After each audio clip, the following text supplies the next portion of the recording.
أنفسنا ومن سيئات أعمالنا من يهده الله فلا مضل له ومن يضلله فلا هادي له ونشهد أن لا إله إلا الله وحده لا شريك له ونشهد أن سيدنا ونبينا ومولانا محمدا عبده ورسوله صلى الله تعالى عليه وعلى آله وأصحابه وبارك وسلم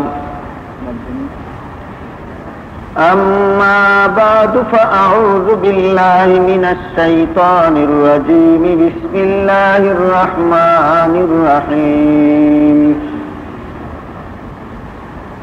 إذ قال يوسف لأبيه يا أبت إني رأيت 11 كوكبا والشمس والقمر رأيتهم لي ساجدين قال يا بني لا تقصص رؤياك على إخوتك فيكيدوا لك كيدا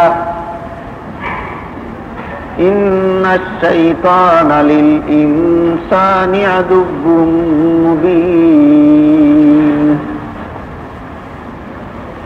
بارك الله لنا ولكم في القرآن العظيم ونفعنا وإياكم بالآيات والذكر الحكيم محترم হাজিরিন, গতকাল এই সূরার নামকরণের কারণ এবং শানে নুজুল কোন অবস্থার প্রেক্ষিতে আল্লাহ নাজিল করেছিলেন এই কথাগুলি আলোচনা হয়েছে এবং হযরত ইউসুফ আলাইহিস সালামের শৈশবকাল থেকে তার জীবন ইতিহাস শুরু করে 7 বছর বয়সে যখন পিতা ইয়াকুব আলাইহিস সালামের কাছে স্বপ্নের কথা বললেন, ওই স্বপ্নের ঘটনা পর্যন্ত গতকাল আলোচনা করা হয়েছে। হযরত ইয়াকুব আলাইহিস সালাম হযরত ইউসুফ আলাইহিস সালামের স্বপ্নের মর্ম বলে দিলেন যে তুমি যে স্বপ্নে দেখেছো আকাশের সূর্য চন্দ্র এবং 11টি তারকা তোমাকে সেজদা করে, এর অর্থ হইল আল্লাহ তোমাকে এত বড় মর্যাদা দান করবেন ভবিষ্যতে, যে কারণে একদিন আমি তোমার পিতা, তোমার সৎ মা এবং তোমার বাকি 11 ভাই তোমাকে সেজদা করে। এই প্রসঙ্গে গতকাল বলা হয়েছিল আল্লাহ ছাড়া অন্য কাউকে সেজদা করা অন্যান্য নবীদের শরীয়তে হালাল ছিল, মুহাম্মদুর রাসূলুল্লাহ সাল্লাল্লাহু আলাইহি ওয়াসাল্লামের শরীয়তে হারাম করে দেওয়া হয়েছে। ইবাদতের সেজদা সকল নবীর শরীয়তেই আল্লাহ ছাড়া অন্য কাউকে করা হারাম ছিল, আর সম্মানের সেজদা অন্য নবীর শরীয়তে হালাল ছিল, আমাদের নবীর শরীয়তে এইটাও হারাম করে দেওয়া। এখন একমাত্র আল্লাহ ছাড়া আর কাউকে কোন রকমের সেজদা করা যাবে না। হাদিস শরীফে রাসূল করিম সাল্লাল্লাহু আলাইহি ওয়াসাল্লাম ফরমান, লাউ কুনতু আমারতু আহাদান আন ইয়াসজুদা লি আহাদিন লা আমারতুল মারআতা আন তাসজুদা লি যাওজিহা। আমার শরীয়তে যদি আল্লাহ ছাড়া অন্য কাউকে সেজদা করা হালাল হইতো, তাহলে আমি আদেশ করতাম আমার উম্মতের নারীদেরকে তারা যেন তাদের স্বামীকে সেজদার মাধ্যমে সম্মান করে। কিন্তু যেহেতু আমার শরীয়তে আল্লাহ ছাড়া অন্য কাউকে সকল প্রকারের সেজদা করাই হারাম, এই জন্য নারীরা স্বামীকে যত সম্মান করুক না কেন সেজদা করতে পারবে। এই হাদিস আরো আরো বিভিন্ন হাদিস সহ এই কথার সুস্পষ্ট প্রমাণ যে মুহাম্মদুর রাসূলুল্লাহ সাল্লাল্লাহু আলাইহি ওয়াসাল্লামের উম্মতের জন্য একমাত্র আল্লাহ ছাড়া অন্য কাউকে যে কোনো প্রকারের সেজদা করা হারাম। অথচ আমাদের বাংলাদেশে লক্ষ লক্ষ মুসলমান এমন আছে যারা বিভিন্ন পীর আউলিয়ার মাজারে গিয়া সেজদা করে। শুধু সেজদাই করেন না, সেজদা দিয়া সেই মাজারের পীর আউলিয়ার কাছে সন্তান চান, ধন সম্পদ চান, সুখ শান্তি চান, অনেক কিছু চান। এই সবগুলি শুধু হারাম নয়, শিরিক ও বটে। কোন ওলি আউলিয়াকে সন্তান দেওয়ার অধিকারী মনে করা, কোন পীর বুজুর্গকে ধন সম্পদ দেওয়ার মালিক মনে করা, কোন আল্লাহওয়ালাকে সুখ শান্তি দেওয়ার মালিক, রূপ মুক্তি দেওয়ার মালিক মনে করা শিরিক। এইগুলির মালিক হইলেন একমাত্র আল্লাহ। কাজেই যে সমস্ত লোক ওলিয়া উলিয়ার মাজারে গিয়ে সেজদা করে, প্রথমত এই সেজদা ছিল হারাম। দ্বিতীয়ত সেজদা দিয়া তাদের কাছে যে সমস্ত জিনিস চায়, এই চাওয়াগুলি শিরিক। তৃতীয়ত ইসলামী শরীয়তের একটা বিধান হইল, হারামকে যদি কেউ হালাল মনে করে তাহলে সে সম্পূর্ণ বেঈমান দিয়া যায়। মুহাম্মদুর রাসূলুল্লাহ সাল্লাল্লাহু আলাইহি ওয়াসাল্লাম হাদিস শরীফে বলেন, আমার শরীয়তে আমার উম্মতের জন্য আল্লাহ ছাড়া অন্য কাউকে সেজদা করা হারাম। মাজারে গিয়া যারা সেজদা করে এরা কি হারাম মানে করে, হালাল মানে করে? মুহাম্মদুর রাসূলুল্লাহর শরীয়তের হারামকে হালাল মনে করলে ইমানের নাম গন্ধ হওয়ার থাকে, সম্পূর্ণ বেঈমান দিয়া যায়। এবং আপনারা আশ্চর্য হবেন, এইভাবে লাখে লাখে বাংলাদেশের মুসলমানকে বেঈমান বানাবার যে ব্যবস্থাটা করা হয়, ওলিয়া উলিয়ার মাজারে গিয়া সেজদা দেওয়াকে হালাল মনে করার যে ব্যবস্থাটা করা হয়, এটার 99% বাস্তবায়ন হয় উরুসের মাধ্যমে। উরুস ছাড়া পীর আউলিয়ার মাজারে এত ব্যাপকভাবে মানুষে গিয়া সেজদা করে না, উরুসের সময় যত বিপুল পরিমাণ মানুষে গিয়া সেজদা করে। ওলিয়া উলিয়ার মাজারে যারা উরুস করে, শুধু পুরুষেরা যায় না নারীরাও যায়? নারীরাও যায়। হাদিস শরীফে হযরত রাসূল করিম সাল্লাল্লাহু আলাইহি ওয়াসাল্লাম ফরমান,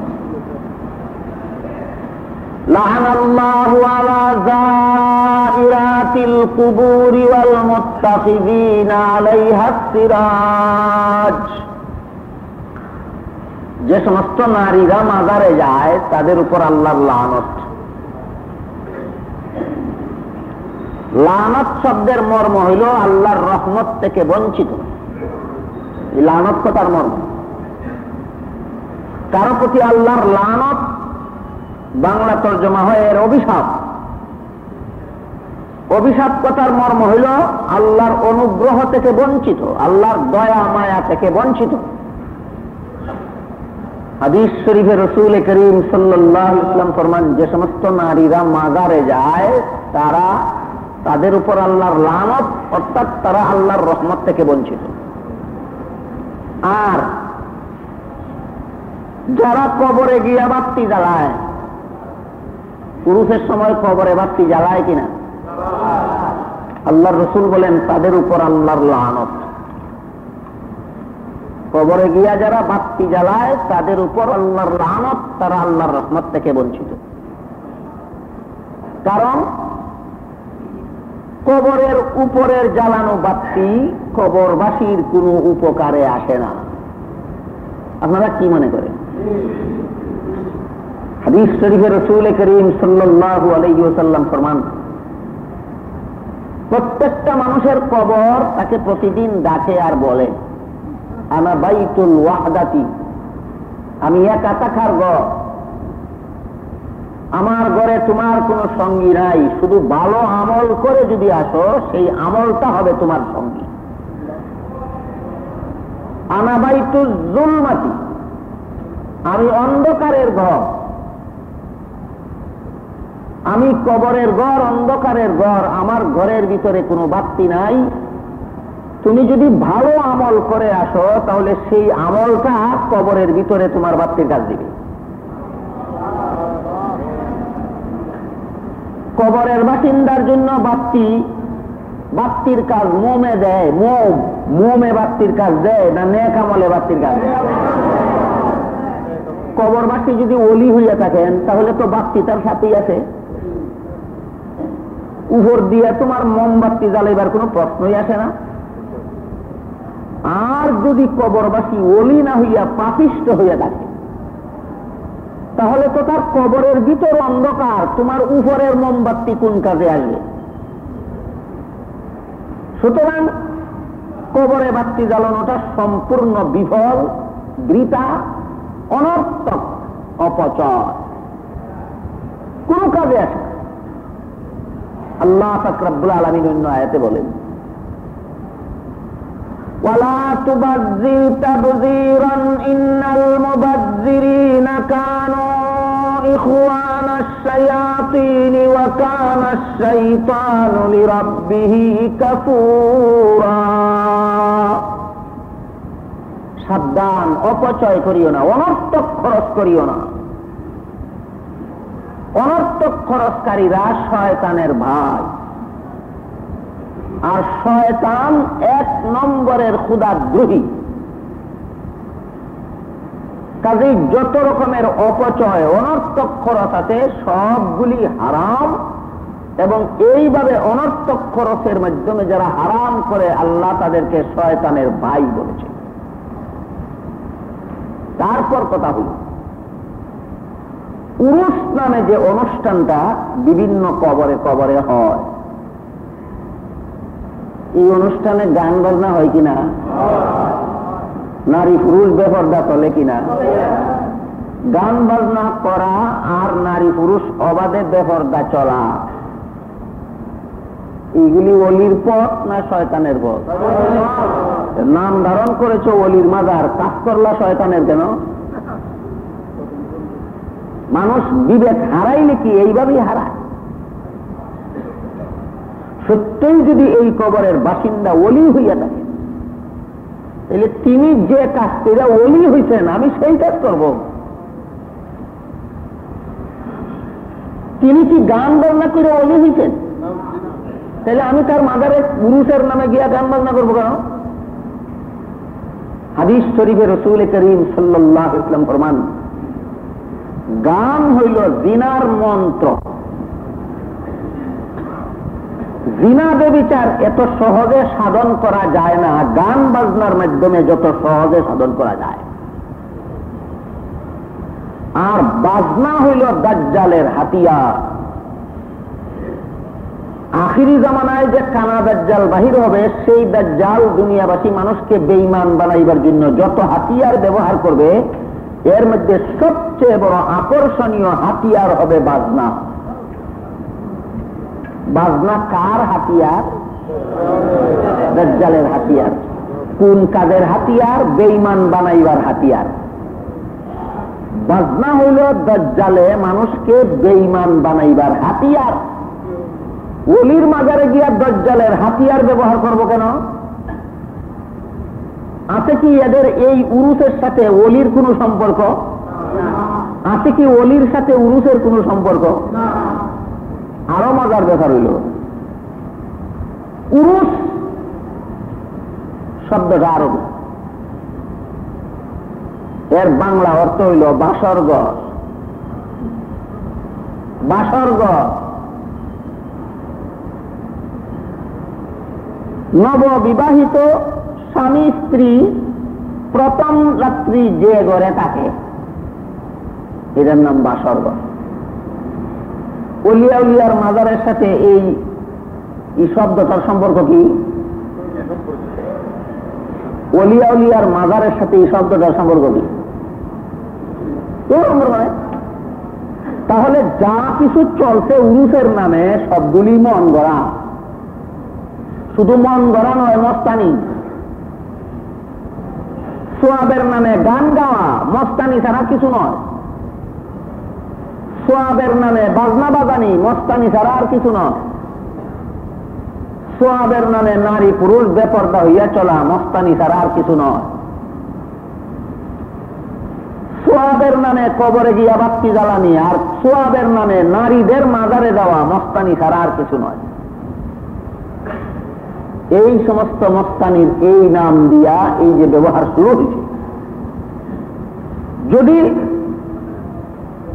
সোয়াবের নাম না দিত, ধর্মকে এইভাবে ব্যবহার, ধর্ম শব্দটাকে ব্যবহার না করত, তবুও মুসলমানের দুকা হইবার তেমন কোন কারণ ছিল না। সিনেমা হলে গান বাজনা হয় কিনা? ভালো কোনো মুসল্লি যাবে এখানে? কারণ জানে এখানে গুনার কাজ। কিন্তু ওলির মাজারে উরুসের নাম দিয়া যে গান বাজনা করলো, নাম দিলা মাজারের আর কাঠকল্লা সিনেমা হলের, এটা কি ধোঁকাবাজি নয়?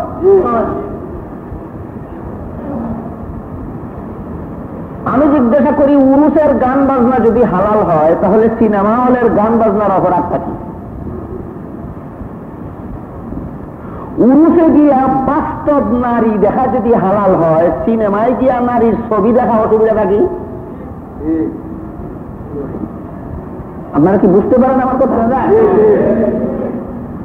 সিনেমা হলের মধ্যে কি বাস্তব নারী দেখায় না নারীর ছবি দেখায়? আর উরুসের মধ্যে কি ছবি দেখায় না বাস্তব নারী দেখায়? এইটা যদি সোয়াবের কাজ হয় তাহলে সিনেমা ডাবল সোয়াবের কাজ হওয়ার কথা। কোথায় গেল মানুষের বিবেক?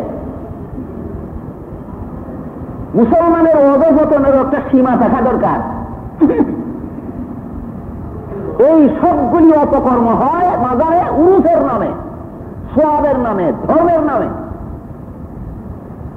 অথচ হাদিস শরীফে হযরত রাসূল করিম সাল্লাল্লাহু আলাইহি ওয়াসাল্লাম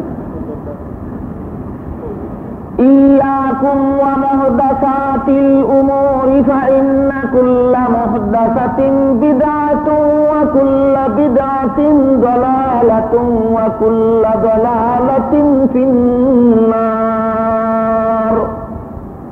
সাবধান আমার উম্মত মুসলমানেরা, ধর্মের নামে মন গড়া কাজ করিও না। কারণ ধর্মের নামে মন গড়া কাজ করার নাম বিদআত। এই কথাটা আমাদের স্মরণ রাখা দরকার। শরীয়তের পরিভাষায়, ইসলামের পরিভাষায় বিদআত কাকে বলে? ধর্মের নাম আর মন গড়া কাম, এর নাম বিদআত। কয়টা জিনিসে মিললে বিদআত হইল? একটা হইল ধর্মের নাম, একটা মন গড়া কাজ, তার নাম। দেখেন বুঝলেন কিনা, স্মরণ থাকবে কিনা? ধর্মের নাম মন গড়া কাম, তার নাম। আল্লাহর রাসূল বলেন فإن كل محدثة بدعة وكل بدعة ضلالة وقال كل ضلالة في النار।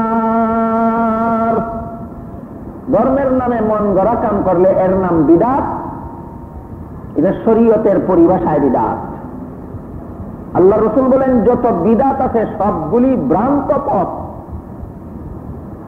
আর যত ভ্রান্ত পথ আছে সবগুলির পরিণাম জাহান্নাম। হাদিস শরীফে আল্লাহ রাসূল সাল্লাল্লাহু আলাইহি ওয়াসাল্লাম ফরমান, বিদআতীদের, যারা বিদআত করে, ধর্মের নামে মন গড়া কাম গড়া করে, এদের কোনো ফরজ বন্দেগীও আল্লাহর কাছে কবুল হয় না, এদের কোনো নফল বন্দেগীও আল্লাহর কাছে কবুল হয় না। এমনকি বিদআতীদের মরণের পূর্ব পর্যন্ত তওবা নসিব হয় না। কারণ অপকর্মকে যদি অপকর্ম বুঝা করে তাইলে কোনদিন তওবা করতে পারে। অপকর্মকে যদি পুণ্যকর্ম মনে করিয়া করে তাহলে কেন তওবা করবে? কেউ যদি বিষ মনে করি, বিষ জানিয়া বিষ খাইতে চায়, মুখের দ্বারে নিয়াও ফিরতে পারে। কিন্তু কেউ যদি মধু মনে করিয়া বিষ খায় তাহলে তাকে ফিরাইবে কে? ফিরাইবার আর কোনো উপায় বাকি থাকে না। এই জন্য হাদিস শরীফে উল্লেখ আছে, বিদআতীদের তওবা নসিব হয় না, কারণ সওয়াব মনে করিয়া গুনাহ করে। গুনাহ মনে করিয়া গুনাহ করলে তওবা করবে, সওয়াব মনে করিয়া গুনাহ করলে তওবা করবে কেন? আরো জিদ ধরিয়া করবে। কোন পাক্কা নামাজিরে যদি কেউ নামাজ পড়তে বাধা দেয় তাহলে সে প্রাণপণে নামাজ পড়বে, সে নামাজের জন্য জাহাজ করবে, কারণ আমার সওয়াবের কাজে তুমি বাধা দিবা কেন? তেমনি ভাবে এই উরুসের অপকর্মগুলিকে যারা সওয়াব মনে করে, এদেরকে যারা বাধা দেয়, এদের বিরুদ্ধে লড়াই করার জন্য তৈরি হইয়া যায়, কারণ তারা মনে করে সওয়াবের কাজে বাধা দেওয়া হচ্ছে। আসলেও কি উরুসের কর্মগুলি সওয়াবের কাজ না অপকর্ম? করে অপকর্ম, ধারণা করে সওয়াবের কাজ। এদের অবস্থা দেখে আমার এক কবিতা মনে পড়ে। এক কবি লিখছে, মালয় দ্বীপে এক যে বুকা শিয়ালে, খিদে পেলে মুরগি এখে দেয়ালে, আপন মনে চাটতে তাকে শিয়ালে।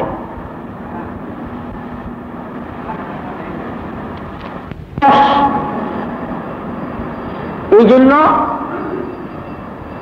আধার ধরার মতো কোনো চেষ্টা করে না। যখন খিদার তাড়নায় বাঁচতে পারে না তখন দেওয়ালের মধ্যে মুরগির ছবি আঁকে। এই ছবি আঁকিয়া, মুরগির ছবি আঁকিয়া এটারে সাথে আর মনে মনে কল্পনা করে মুরগি খাইতাছি। বলেন তো এইরকম কত হাজার মুরগি খাইলে এক শিয়ালের পেট ভরবে? বেদাতীদের অবস্থা এরকম,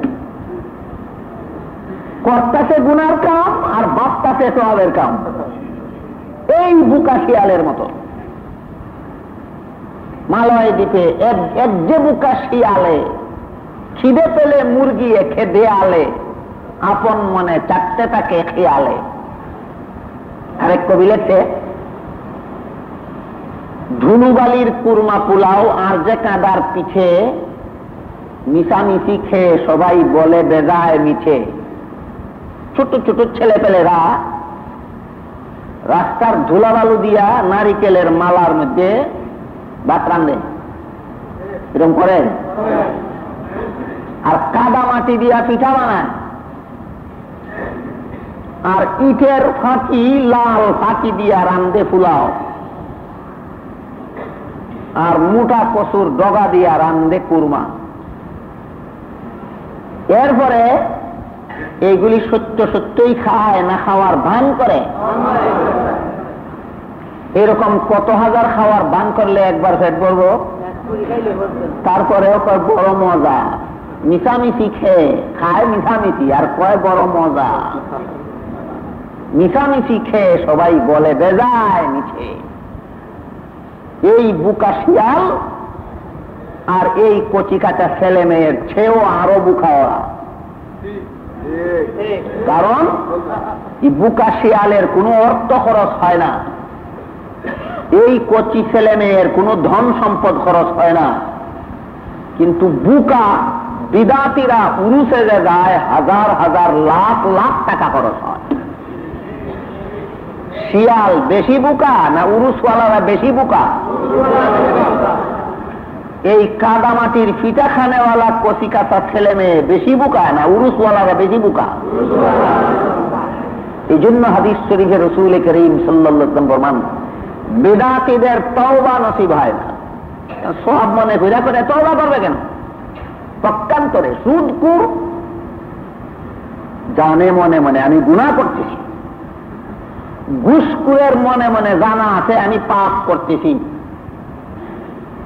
জিনাকারের মনে মনে জানা আছে আমি গুনাহ করতেছি, গাঞ্জাখোরের মনে মনে জানা আছে যে আমি গুনাহ করতেছি,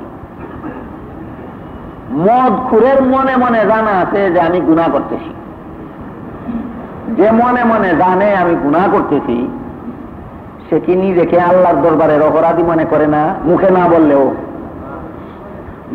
বললেও মনে মনে নিজেকে আল্লাহর দরবারে অপরাধী মনে করে না? কোনদিন যদি আল্লাহর ভয় অন্তরে আসে তওবা করে চিরজীবনের জন্য ছাড়িয়া দিবে, আল্লাহও চিরকালের জন্য মাফ করিয়া দেবে।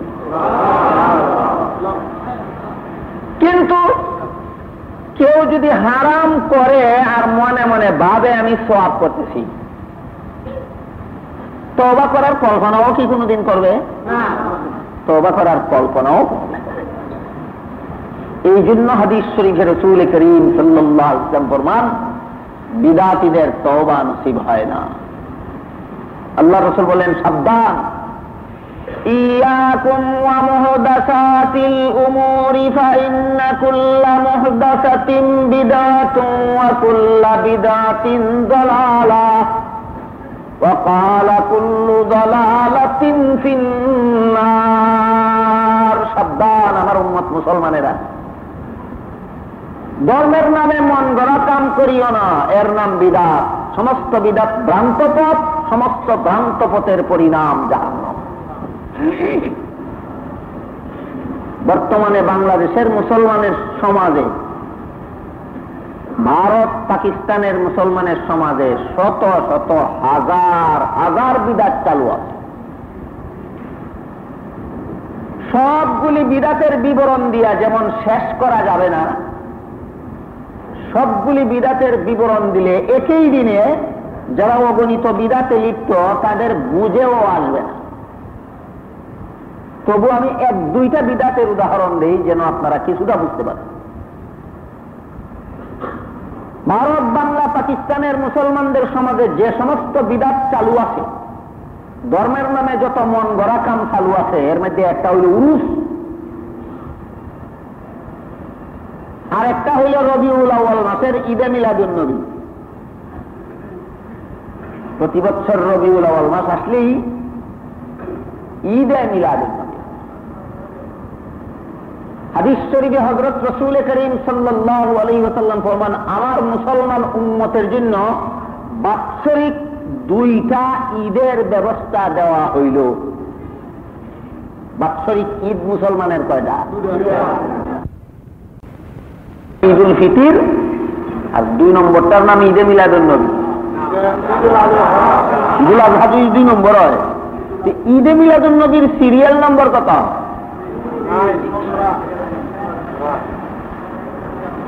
রাসূল তো বলেন আমার মুসলমান উম্মতের জন্য বাৎসরিক ঈদের ব্যবস্থা দেওয়া হইল দুইটা। এর মধ্যে ঈদুল ফিতরের সিরিয়াল নম্বর যদি 1 হয় আর ঈদুল আজহার সিরিয়াল নম্বর যদি 2 হয়, তাহলে ঈদে মিলাদুন নবীর সিরিয়াল নম্বর কত?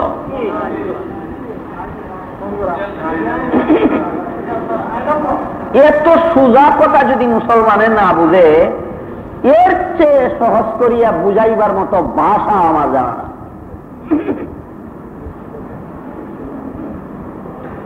এবং তারা এই ঈদে মিলাদুন নবী আমদানি করলো কোত্থেকে? বিদাতিরার কিতাবে এটা তারা নিজের হাতে লিখেছে, কোত্থেকে আমদানি করলো? ভারত, বাংলা, পাকিস্তানের যত বড় বড় বিদাতি নেতা আছে, এর মধ্যে একজন বিদাতি নেতার নাম আব্দুস শমী। ভারতের রামপুর তার বাড়ি। আব্দুস শমী বই লেখে আনোয়ারে সাতেআ। আনোয়ারে সাতেআ বইয়ে লেখে খ্রিস্টানেরা তাদের যীশুখ্রিস্ট, তাদের নবী যীশুখ্রিস্টর জন্ম দিবস পালন করে মহা ধুমধামে, আর নাম দিয়েছে ঈদে মিলাদুন নবী, নবীর জন্ম দিবসের আনন্দ। ঈদে মিলাদুন নবী মানে নবীর জন্ম দিবসের আনন্দ। খ্রিস্টানেরা তাদের নবী যীশুখ্রিস্টের জন্ম দিবসে ধুমধামের সাথে আনন্দ করে, আর নাম দিয়েছে নবীর জন্ম দিবসের আনন্দ, ঈদে মিলাদুন নবী। কাজে আমরা মুসলমান, আমাদেরও তো নবী আছে, আমরা এটা করবো না কেন? এই দেখেন, খ্রিস্টানেরা এটা করতে পারে, তাদের নবীর জন্ম দিবসে আনন্দ করতে পারে, আমাদেরও তো নবী আছেন, আমাদের নবীরও তো জন্ম দিবস আছে, আমরা করবো না কেন? আরম্ভ করছি। সুতরাং ঈদে মিলাদুন নবীর আমদানিটা বেদাতিরা কোত্থেকে করলো? খ্রিস্টানদের কাছ থেকে আমদানি করেছে। হাদিস শরীফে হযরত রাসূল করিম সাল্লাল্লাহু আলাইহি ওয়াসাল্লাম ফরমান, খালিফুল ইয়াহুদা ওয়ান নাসারা, হে আমার মুসলমান উম্মতেরা, ইহুদি খ্রিস্টানের বিরুদ্ধাচরণ করো, ইহুদি খ্রিস্টানের আনুগত্য করিও না। কিন্তু আল্লাহ রাসূল ভবিষ্যৎবাণীও করেছে, আখিরি জমানায় আমার বিপুল সংখ্যক মুসলমান উম্মতেরা ইহুদি খ্রিস্টানের আনুগত্য করবে, একেবারে কাটায় কাটায় মিলাইয়া ইহুদি খ্রিস্টানের আনুগত্য করবে। ঠিক যেইভাবে ইহুদি খ্রিস্টানেরা অপকর্ম করেছে, আমার একদল মুসলমান উম্মতে সেইভাবে অপকর্ম করবে। যে পদ্ধতিতে ইহুদি খ্রিস্টানেরা বিদাতের প্রচলন করেছে, আমার একদল মুসলমান উম্মতেরা এই খ্রিস্টানের অনুকরণে ঠিক সেই একই পদ্ধতিতে বিদাতের প্রচলন করবে। রাসূল করিম সাল্লাল্লাহু আলাইহি ওয়াসাল্লাম হাদিস শরীফে উল্লেখ করেছেন, এইভাবে যখন মুসলমানেরা খ্রিস্টানদের অনুকরণকারী হইয়া যাইবে, তখন সারা দুনিয়ার মুসলমানের উপর ইহুদি খ্রিস্টানদের আধিপত্য প্রতিষ্ঠা হইয়া যাইবে।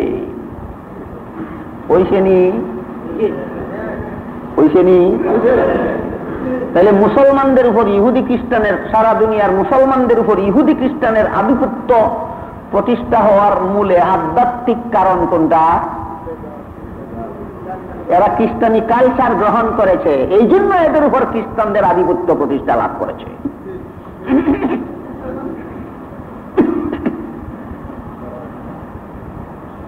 তাই রাসূল করিম সাল্লাল্লাহু আলাইহি ওয়াসাল্লাম ফরমান, ইয়াকুম ওয়া মুহদাসাতিল উমুরি ফাইন্না কুল্লা মুহদাসাতিন বিদআতুন ওয়া কুল্লা বিদআতিন দালালাহ ওয়া ক্বালা কুল্লু দালালাতিন ফিন্নার। সাবধান আমার উম্মত মুসলমান, ধর্মের নামে মন গড়া কাম করিও না।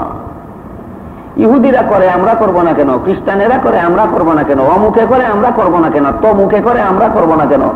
এরকম যুক্তি যদি ইসলামী শরীয়তের দলিল হইতো, তাহলে হিন্দু ধর্মে আছে তাদের ধর্মীয় নেতাগুলির কাঠামো বানাইয়া সামনে রাখিয়া বক্তি দেওয়া, তাইলে বলো না কেন হিন্দুরা করে আমরা করব না কেন?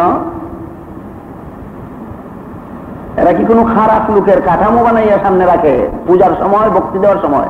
না ধর্মীয় নেতা? রাম তাদের ধর্মীয় নেতা না? ধর্মীয় নেতার মূর্তি বানাইয়া সামনে রাখে, পূজা অর্চনা করে। অমুখে করে আমরা করব না কেন? এই যুক্তি যদি ইসলাম ধর্মের দলিল হইতো, তাহলে এতদিনে মুসলমানরা মূর্তি পূজারী হইয়া যাইত। ইসলাম ধর্ম আলাদা, মুসলমান আলাদা ধর্মাবলম্বী জাতি, এবং মুসলমানদের নবী আলাদা, মুসলমানদের কলেমা আলাদা, মুসলমানদের ইবাদত আলাদা। এই গেল আরেকটা বিদাতের উদাহরণ। একটা বিদাতের উদাহরণ হলো উরুস, আর একটা বিদাতের উদাহরণ হইল ঈদে মিলাদুন নবী। আমরা না, তারা বলেছে এটা খ্রিস্টানদের দেখা দেখি আমদানি করেছে, আমরা বলি নাই, তারা বলেছে। যারা ঈদে মিলাদুন নবী পালন করে তারা তাদের কিতাবে লেখে রেখেছে আমরা খ্রিস্টানদেরকে দেখে দেখে আমরা এটা করেছি। যুক্তি কয়, তারার নবীর যদি জন্ম দিবসে আনন্দ করা যায়, আমাদের নবীর জন্ম দিবসে আরো বেশি আনন্দ করা দরকার, এই হলো যুক্তি। এছাড়া এটার পক্ষে আর কোনো যুক্তি নাই। 3 নম্বর বিদাত আমাদের সমাজের চালু, 3 নম্বর বিদাত। সেই বিদাত হইল জানি না আপনাদের এলাকায় এই বিধান চালু আছে কিনা, মুর্দার জানাজা পড়ার পরে মুনাজাত করা।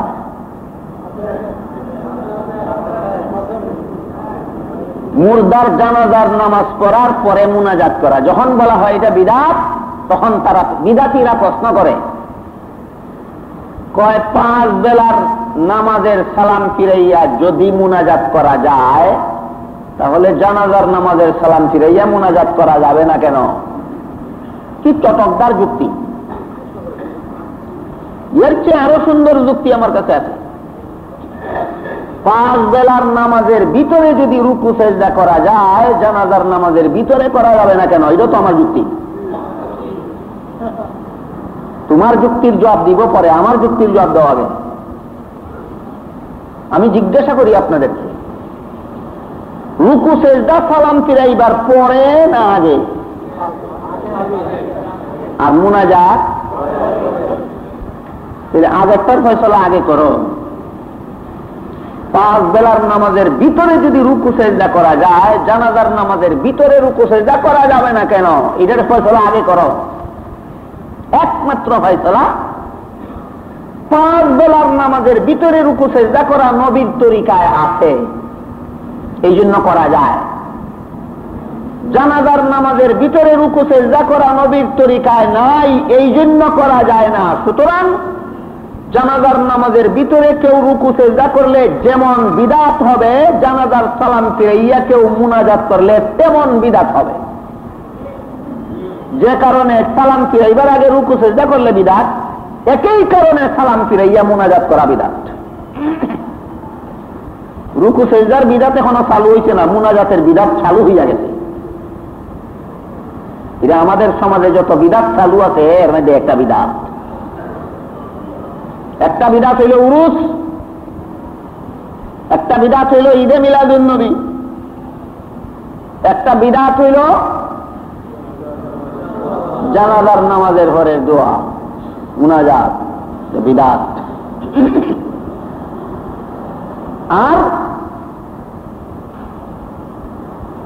আর একটা বিদাত আমাদের দেশে চালু আছে।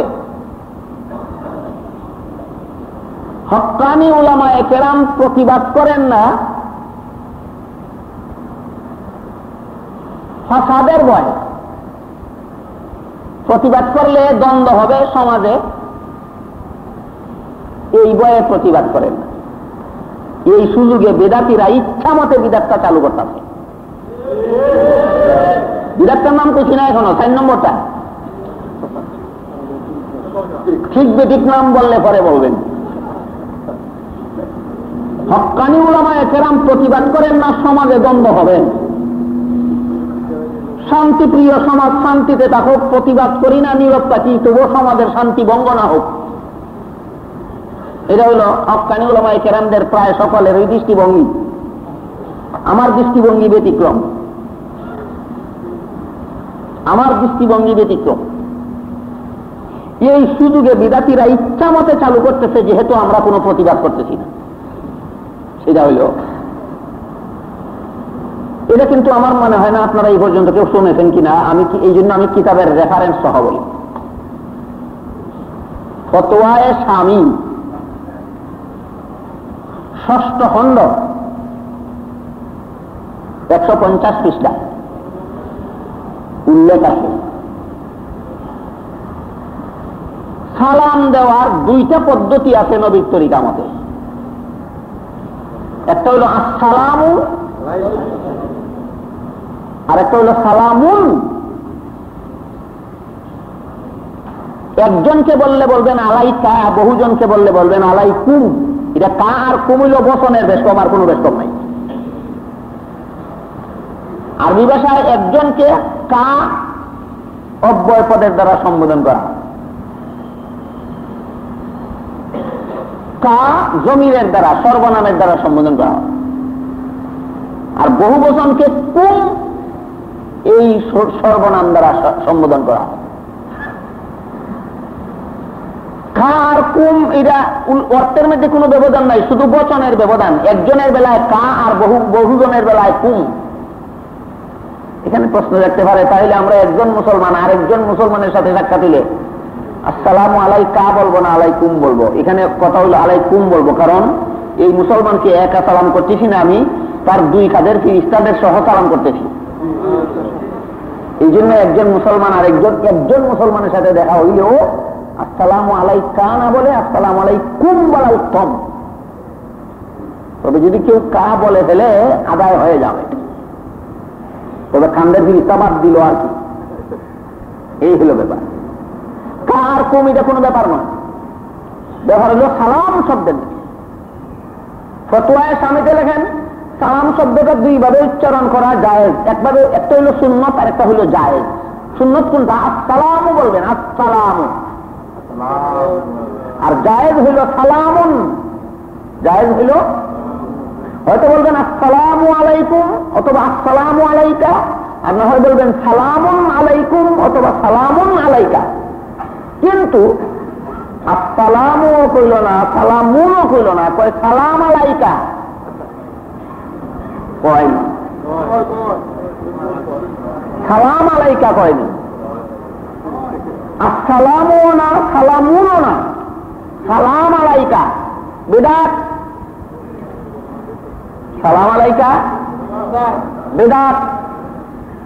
আসসালামু সুন্নাত, সালামুন জায়েজ, সালাম আলাইকা বিদাত।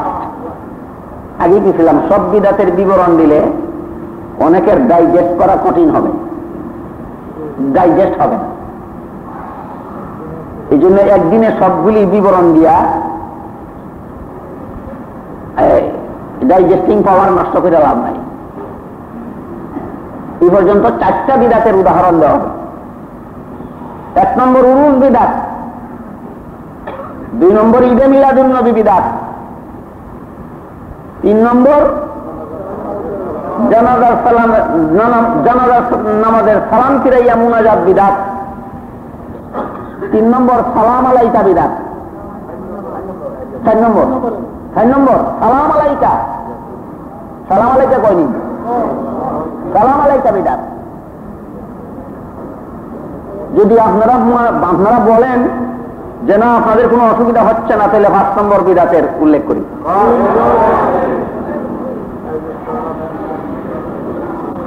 ইয়া নবী। কোরআনে ইয়া নবী নাই, হাদিসে ইয়া নবী নাই।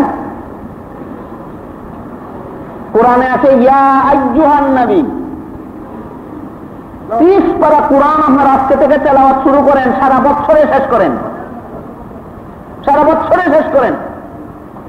একটি আয়াতে যদি ইয়া নবী পান, আমাকে শুধু সূরার নাম আর আয়াতের নম্বরটা বলে দিবেন, তওবা করে আমি সারা জীবন ভর ইয়া নবী বলব। আল্লাহর কসম পাইবেন না কোরআনের কোথাও ইয়া নবী নাই। আছে ইয়া আইয়ুহান নবী। হাদিসেও ইয়া নবী নাই, আছে ইয়া নবী আল্লাহ, হে আল্লাহর নবী। আল্লাহর শব্দ লাগাইয়া বলা হয়েছে হাদিসে, আর কোরআনে আইয়ুহা শব্দ লাগাইয়া বলা হয়েছে। কোরআনে ওই ইয়া নবী নাই, হাদিসে ওই ইয়া নবী নাই। গ্রামারগত জটিলতাও আছে এখানে। এই গ্রামারগত জটিলতা হলে 99% জনে হয়তো বুঝবেন না যে আরবি গ্রামারগত জটিলতা। সারমর্ম হইল এই জটিলতার ইয়া আইয়ুহান নবী এর সারমর্ম হইল ও সুপরিচিত নবী। ইয়া নবী আল্লাহ এর মর্ম হইল হে আল্লাহর নবী। কিন্তু ইয়া নবী কইলে, যেটা কোরআনও নাই হাদিসও নাই, এটার মর্ম হইল ও নবী যিনি পরিচিত নন, ও অপরিচিত নবী। বলুন তো ইয়া নবী সুপরিচিত নবী রে কয় না অপরিচিত নবী রে? আপনাদের নবী অপরিচিত না আকাশে বাতাসে, আসমানে জমিনে, মানবে দানবে, সর্বজগতে পরিচিত। এই জন্য এই নবীকে ইয়া নবী বলা বেয়াদবি। এই নবীকে ইয়া আইয়ুহান নবী বলতে হবে আদবের সাথে। আর না হয় ইয়া নাবিয়াল্লাহ বলতে হবে আদবের সাথে। কাজেই ইয়া নবী এক বেয়াদবি আর সালাম আলাইকা এক বিদাত, এক বেয়াদবি আর এক বিদাতে মিলাইয়া এটা হইছে একটা অনুষ্ঠান। এক বেয়াদবি আর এক বিদাতে মিলাইয়া কোন অনুষ্ঠান আসেনি, ওই অনুষ্ঠানটা 5 নম্বরের বিদাত। কথা বুঝছেন কিনা দেখেন, একটা বেয়াদবি মানে ইয়া নবী আর একটা বিদাত মানে সালাম আলাইকা, এই এক বেয়াদবি আর এক বিদাতে মিলাইয়া 5 নম্বর একটা অনুষ্ঠান হয়েছে, ওই অনুষ্ঠানটা আর 1 নম্বরের বিদাত। ইয়া নবী সালাম আলাইকা কোন অনুষ্ঠানে হয় কিনা, এই অনুষ্ঠানটা আর এক বিদাত। কারণ যার মধ্যে ইয়া নবী কইয়া একটা বেয়াদবি হয় আর সালাম আলাইকা কইয়া একটা বিদাত চালু হয়। আলেমগণ মুখ খোলেন না, কথা বলেন না, কইলেই মানুষের মধ্যে দ্বন্দ্ব হইব, কইলেই মানুষের মধ্যে দ্বন্দ্ব হইব, মানুষের সমাজের শান্তি ভঙ্গ হইব। আমি কই যে কাজে আমাকে জাহান্নামে নেয় এই কাজের বিরুদ্ধে কইলে যদি শান্তি ভঙ্গ হয়, আমি দুনিয়ার শান্তি চাই না, আখিরাতের শান্তি চাই।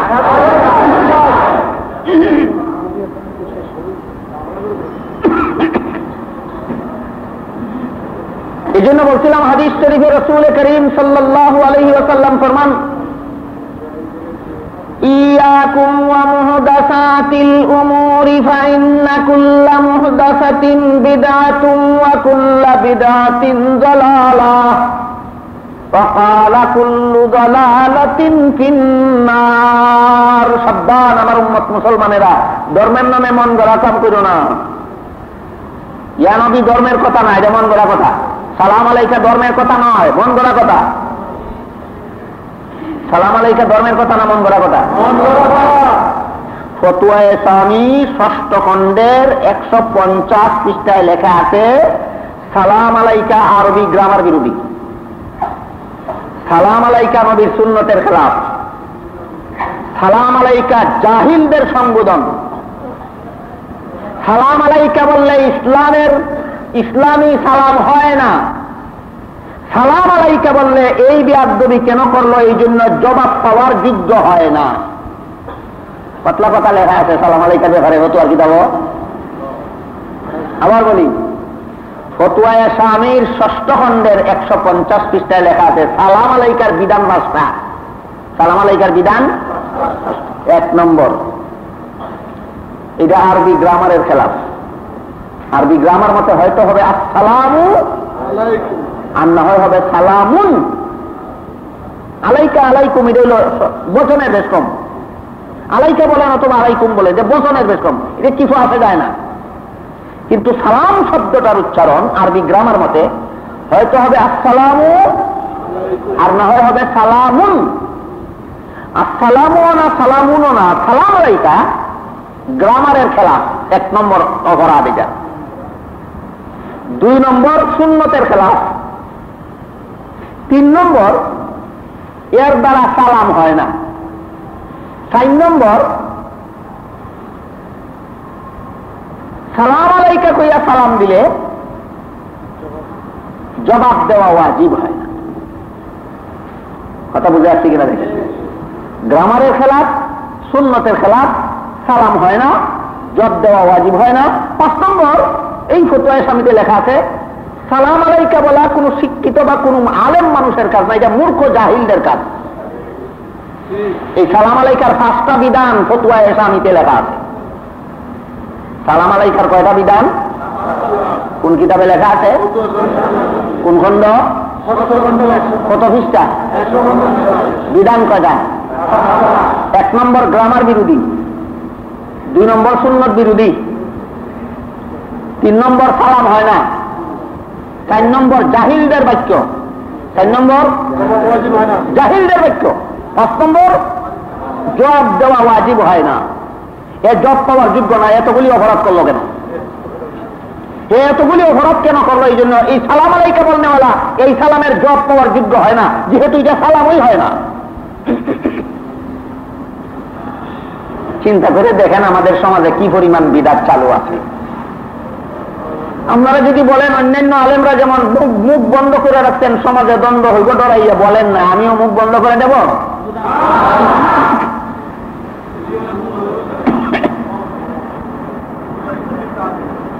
এই জন্য বলছিলাম হযরত রাসূল করিম সাল্লাল্লাহু আলাইহি ওয়াসাল্লাম বারবার সাবধান করে দিয়েছেন, বেদাত করিও না, ধর্মের নামে মন গড়া কাজ করিও না। সালাম আলাইকা সংসারের নামে বলা হয় না, ধর্মের নামে। সংসারের কোন কাজের জন্য না সওয়াবের আশা, এইভাবে মন গড়া কাজ করার নাম ওই বেদাত। আল্লাহ রাসূল বলেন সব বেদাত ভ্রান্ত পথ, সব ভ্রান্ত পথের পরিণাম জাহান্নাম। প্রসঙ্গ আসছিল উরুস থেকে। উরুসে গিয়ে যে সেজদা করে, দলিল দেয় ইয়াকুব আলাইহিস সালাম যদি তার ছেলে ইউসুফকে সেজদা করতে পারলেন, তাইলে আমি আমার পীরকে সেজদা করলে অসুবিধা কি? জবাব গতকাল বলে দিছি, স্মরণ আছে কিনা দেখেন। ইয়াকুব আলাইহিস সালাম যদি তার ছেলে ইউসুফ আলাইহিস সালামকে সেজদা দিতে পারেন, তাহলে আমি আমার পীরকে আর আমার পীরের কবরকে সেজদা দিলে অসুবিধা কি? জবাব হইল ইয়াকুব আলাইহিস সালামের শরীয়তে সম্মানিত ব্যক্তিকে সেজদা দিয়া সম্মান করা হালাল ছিল, মুহাম্মদুর রাসূলুল্লাহর শরীয়তে কাজেই ওই শরীয়ত তোমার নবীর দলিল না, এই শরীয়ত হইল তোমার নবীর দলিল। তুমি কোন নবীর উম্মত? তুমি ইয়াকুব নবীর উম্মত না, তুমি ইয়াকুব নবীর কথা দিয়া দলিল দিতা। তুমি মুহাম্মদুর রাসূলুল্লাহর উম্মত, মুহাম্মদী শরীয়ত দিয়া দলিল দিতে হবে। এরপরে আয়াতে আল্লাহ বলেন قال يا بني لا تقصص رؤياك على إخوتك فيكيدوا لك كيدا إن الشيطان للإنسان عدو مبين। ইয়াকুব ইসলাম বললেন, হে প্রিয় ছেলে ইউসুফ, তোমার স্বপ্নের যে মর্ম আমি তোমারে কইয়া দিলাম, এটা তোমার ভাইদেরকে কইও না। কইলে শয়তান তাদেরকে তোমার প্রতি বিদ্বেষী বানাইয়া দিবে, তারা তোমার প্রতি শত্রুতামি করবে। গতকাল বলা হয়েছে তিন কারণে হযরত ইয়াকুব আলাইহিস সালাম ইউসুফ আলাইহিস সালামকে অন্য সকল ছেলের চেয়ে বেশি স্নেহ করতেন, বেশি মহব্বত করতেন। প্রথম কারণ শিশুকালে মা মারা যাওয়া। দ্বিতীয় কারণ ইউসুফ আলাইহিস সালামের স্বপ্নের দ্বারা জানতে পারলেন তিনি ভবিষ্যতে আল্লাহ তাকে বিরাট মর্যাদাশালী বানাইবেন। তৃতীয় কারণ ইয়াকুব আলাইহিস সালাম স্বপ্নের মাধ্যমে জানতে পেরেছিলেন বড় 10টা ভাই তাকে হত্যা করার জন্য ষড়যন্ত্র করবে। এই তিন কারণে হযরত ইয়াকুব আলাইহিস সালাম ইউসুফ আলাইহিস সালামকে সবচেয়ে বেশি মহব্বত করতেন। আর এই জিনিসটা বড় 10 ছেলের কাছে ধরা পড়িয়া গেল। তারা বলতে লাগলো এর বয়স মাত্র 7 বছর, আপনি অসুস্থ হইলে সে আপনার চিকিৎসা করতে পারবে, সংসারে অভাব দেখা দিলে সে আপনাকে উপার্জন করে খাওয়াইতে পারবে না। অথচ আমরা 10 ভাই যুবক অসুস্থ হইলে আপনাকে কুলে কুলে রাখতে পারবো, কাঁধে করিয়া চিকিৎসার জন্য নিয়ে যেতে পারবো। সংসারে অভাব দেখা দিলে 10 ভাই রুজি করিয়া এক বাবাকে লালন পালন করা কোনো ব্যাপারই নয়। সুতরাং আমাদেরকে বেশি মহব্বত করা ছিল যুক্তিসঙ্গত। আপনি ইউসুফকে বেশি মহব্বত করেন, এটা আপনার অযৌক্তিক। ওই 10 ভাই ইউসুফ আলাইহিস সালামের বিরুদ্ধে আরম্ভ করলো ষড়যন্ত্র। কিন্তু এই কথা কইয়া বাবারে বুঝাইতে পারেন। আপনারা কি মনে করেন বাবা যা কিছু জানতে পারলেন এইগুলির আলোকে কি এদের এই কথার দ্বারা ভুলা যায়? যে ভুলার মতো না। শেষ পর্যন্ত তারা ষড়যন্ত্র করলো, বাবাকে বুঝাইয়া ফিরানো যাবে না, ইউসুফকে বাবার সুখের আড়াল করার ব্যবস্থা করা হোক। মিটিং করলো, 10 জনে গোপনে পরামর্শ করলো কি করা যায়। পরামর্শ করে সিদ্ধান্ত করলো সুখের আড়াল করা ছাড়া উপায় নাই। কিভাবে আড়াল করা যাবে? বাবার কাছে গিয়া 10 জনে যুক্তি করে কইল, আমরা মাঠে খেলাধুলা করি, ছোট ভাই ইউসুফ আমাদের আপন ভাই, সে আমাদের সাথে খেলাধুলায় অংশগ্রহণ করতে পারে, শিকার করি, শিকারের আনন্দ উপভোগ করতে পারে, ফলমূল খাই, তাতেও অংশগ্রহণ করতে পারে না। সবসময় আপনি আপনার কাছে রাখেন, আমাদের সাথে কোনোদিন বেড়াইতে যাইতে দেন না, একদিন আমাদের সাথে বেড়াইতে যাইতে দেন। হযরত ইয়াকুব আলাইহিস সালাম বললেন, ইন্নী আখাফু আন ইয়াকুলাহু যিবু, আমার ভয় হয় তোমাদের সাথে দিলে তাকে বাঘে হামলা করবে। স্বপ্ন দেখছিলেন কিনা? 10টা বাঘ হামলা করতে আসতেছে। স্বপ্নের অর্থ কি বুঝার বাকি আছে? বাকি নাই। কিন্তু যদি বলেন যে তোমরা আমার ছোট ছেলের জন্য বাঘ, তাহলে শত্রুতা আমি কমবে না বাড়বে? এই জন্য তোমরা আমার ছেলের জন্য বাঘ বলেন নাই, বলেছেন তোমাদের সাথে দিলে আমার ছেলেকে বাঘে হামলা করবে। এই অসুবিধার কারণে তিনি কথাকে ভিন্ন ভঙ্গিতে বললেন, যে কারণে তারা সুযোগ পাইল জবাব দিবার। কইল লাইন আকালাহু যিবু ওয়া নাহনু উসবাহ, আমাদের মতো যুবক 10টা ভাইকে রেখে আমাদের 7 বছরের ছোট ভাই ইউসুফকে যদি বাঘে খেয়ে ফেলে, তাহলে আমাদের এই জীবন যৌবন কোন কারণে? খাইলে আগে আমাদের খাইতে হবে, তারপরে তাকে খাইতে হবে। এখন তো তিনি কথায় কথায় আটকা পড়িয়া গেলেন, ধরা পড়িয়া গেলেন, তাদের কথায় কথায় আটক হইয়া গেলেন। আর এই কথা তার কোনো জবাব নাই। এখনো যদি বলেন যে না এটা আসল কথা নয়, তোমরাই আমার ছেলের জন্য বাদ, তাহলে দুশ্মনী আরো বাড়বো।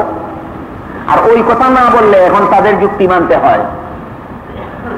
বাধ্য হইয়া তাদের যুক্তি মানিয়া তাদের সাথে দিয়া দিলেন।